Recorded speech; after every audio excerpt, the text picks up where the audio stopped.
우리의 인생 시계가 황혼을 향해 갈 때 우리 마음속에는 하나의 질문이 떠오릅니다. 과연 나는 평온한 노후를 맞이할 준비가 되었는가? 많은 이들이 은퇴 후의 삶을 그리며 생활비가 지금보다 줄어들 것이라 막연히 기대하곤 합니다. 하지만 과연 그 기대는 현실이 될 수 있을까요? 오늘 우리는 그 막연한 기대를 걷어내고 우리의 노후를 비추는 냉철하지만 꼭 필요한 진실과 마주하려 합니다. 얼마 전 한 언론 보도에서 흥미로운 통계가 발표되었습니다. 우리나라 50대의 평균 순자산은 약 5억 1천만 원이며 부부 기준 노후 생활비는 평균 235만 원이 필요하다는 내용이었습니다. 50대는 은퇴를 코앞에 두고 노후에 대한 관심이 가장 높은 세대입니다. 그런데 여러분, 이 숫자들을 어떻게 생각하십니까? 한 달에 235만 원. 물론 적은 돈은 아니지만 도시에서 살아가는 부부가 이 금액으로 품위 있는 노후를 보낼 수 있을까요? 어쩌면 이 금액은 1930년대나 40년대에 태어나 전쟁과 가난을 온몸으로 겪으며 절약이 몸에 밴 우리 부모님 세대에게는 가능할지도 모릅니다. 하지만 오늘날의 생활 방식에 익숙한 우리에게 특히 도시에서의 삶을 고려한다면 이 평균값은 현실을 제대로 반영하지 못하고 있을 가능성이 큽니다. 평균이라는 함정은 상위 5%와 하위 20%의 거대한 격차를 가려버리기 때문입니다. 이 문제를 좀 더 현실적으로 살펴보겠습니다. 은퇴자금 5억 원을 손에 쥔 60세의 한 가장이 있다고 가정해봅시다. 그는 이 돈으로 더 이상의 경제활동 없이 아내에게 매달 350만 원씩 생활비를 주며 여생을 보내겠다는 계획을 세웠습니다. 아직 국민연금 수령 시기는 오지 않았습니다. 5억 원이라는 돈은 분명 거대한 자산처럼 보입니다. 하지만 이 계획은 얼마나 지속 가능할까요? 연 3%의 안정적인 예금 수익률을 가정하고 계산해보면 놀랍게도 그의 은퇴자금은 74세가 되기 전에 바닥을 드러냅니다.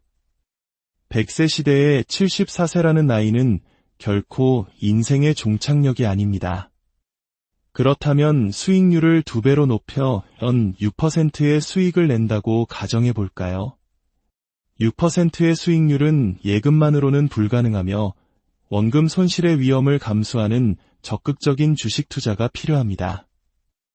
그런데 이렇게 위험을 감수하더라도 은퇴자금이 버텨주는 시간은 고작 4년이 늘어난 78세까지일 뿐입니다.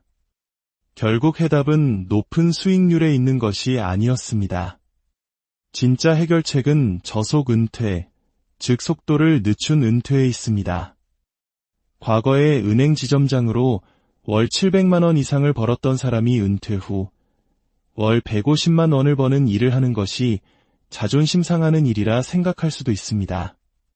하지만 생계를 위한 노동이 아니라 자신의 경험과 지식을 활용한 사회봉사나 가벼운 경제활동이라고 생각의 틀을 바꾸는 것입니다.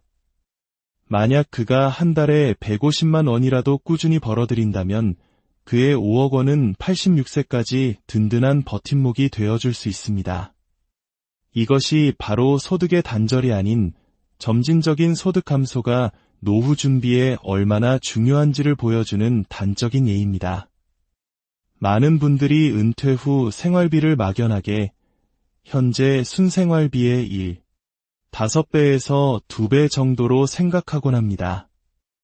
하지만 이런 방식은 너무 두루뭉술하여 구체적인 계획을 세우는데 도움이 되지 않습니다. 그래서 오늘 우리는 보다 정교하게 미래의 생활비를 예측하는 방법을 실제 사례를 통해 알아보고자 합니다. 최근 한 대기업의 연구개발센터에서 근무하는 50대 중반 지인의 사례를 통해 이 문제를 깊이 들여다보겠습니다. 그는 독실한 신앙생활을 하며 골프 같은 취미 대신 운동과 자기개발에 힘쓰는 매우 성실하고 꼼꼼한 사람입니다. 자녀는 이미 독립했고 주택대출도 모두 상환하여 아내와 단둘이 살고 있습니다. 버는 소득에 비해 과소비 없이 매우 알뜰하게 생활하는 편입니다. 그의 한 달 지출 내역을 살펴보겠습니다. 먼저 매달 고정적으로 나가는 경상비용, 즉 관리비, 통신비, 교통비, 식료품비 등을 합쳐 150만 원이 들어갑니다. 자녀 교육비와 대출이자는 이미 0원입니다. 부부의 병원비 등 의료비용은 아직 건강하기에 20만 원 정도입니다. 그래서 고정지출은 총 170만 원입니다. 다음은 변동 지출입니다. 문화 및 레저비로 50만 원, 생필품 쇼핑 비용으로 70만 원, 외식비로 80만 원, 그리고 경조사비로 월 평균 30만 원을 사용합니다. 마지막으로 1년에 몇 번 발생하는 비정기 지출을 월 평균으로 환산해 보겠습니다. 명절이나 가족 생일 등 각종 기념일에 월 30만 원, 국내외 여행 경비로 월 30만 원, 자동차 관련 비용이나 계절 의류 구입에 월 20만 원 정도를 지출합니다. 이 모든 항목을 더하면 그의 가족은 한 달에 총 480만 원을 쓰고 있었습니다. 본인은 400만 원 미만으로 쓴다고 생각했지만 비정기 지출까지 포함하니 예상보다 지출이 훨씬 컸던 것입니다. 문제는 여기서부터 시작됩니다. 생각이 깊고 꼼꼼한 그조차도 은퇴 후에는 지금보다 돈을 덜 쓸 것이라고 굳게 믿고 있었습니다. 과연 그럴까요? 이제 우리는 각 항목이 은퇴 후에 어떻게 변할지 하나씩 따져보겠습니다. 첫째, 경상비용 150만 원. 은퇴 후 집에 머무는 시간이 길어지면 냉난방비 등이 늘고 활동 반경이 넓어지면서 교통비나 식비도 줄어들기 어렵습니다. 보수적으로 잡아도 약 1, 2배, 180만 원으로 증가할 것입니다. 둘째, 의료비용 20만 원. 한국이 초고령 사회로 진입하면서 노년의 의료비는 단순히 질병치료비를 넘어 건강을 유지하고 증진하기 위한 예방적 비용, 즉 건강기능식품이나 정기적인 검진 등에 대한 지출이 급격히 늘어나는 추세를 보입니다. 최소 3배 이상, 즉 60만 원으로 늘어날 가능성이 매우 높습니다. 셋째, 문화 레저 비용 50만 원. 직장 생활 중에는 주말이라는 한정된 시간에만 가능했던 취미 활동이 은퇴 후에는 월요일부터 금요일까지 일상의 대부분을 채워야 할 중요한 과제가 됩니다. 비어있는 시간을 무엇으로 채울 것인가? 이 질문에 대한 답은 대부분 추가적인 비용을 수반합니다. 최소 2배, 100만 원으로 증가하게 됩니다. 넷째, 쇼핑 비용 70만 원. 줄어들기보다는 오히려 시간이 많아져 인터넷 쇼핑 등을 더 하게 될 수 있지만 그의 성향을 고려해 그대로 유지된다고 보겠습니다. 다섯째, 외식비 80만 원. 남편이 은퇴 후 계속 집에 있게 되면 삼시세끼를 챙기는 것이 부인에게는 큰 부담이 될 수 있습니다. 자연스럽게 외식의 빈도가 늘어날 수밖에 없습니다. 이 또한 그대로 유지된다고 가정하겠습니다. 여섯째, 경조사비 30만 원. 직장 동료와의 관계가 줄어들면서 이 비용은 절반인 15만 원으로 감소할 것입니다. 일곱째, 명절 및 이벤트 비용 30만 원.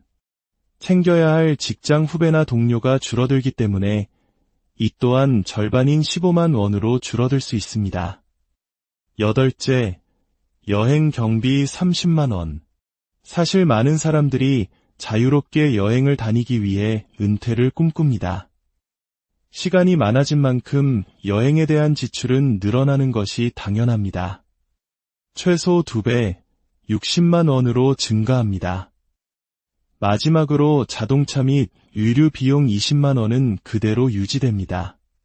자, 이제 은퇴 후 예상 생활비를 모두 더해볼까요? 놀랍게도 총액은 600만 원이 됩니다. 현재 480만 원에서 120만 원, 즉 25%가 증가한 것입니다.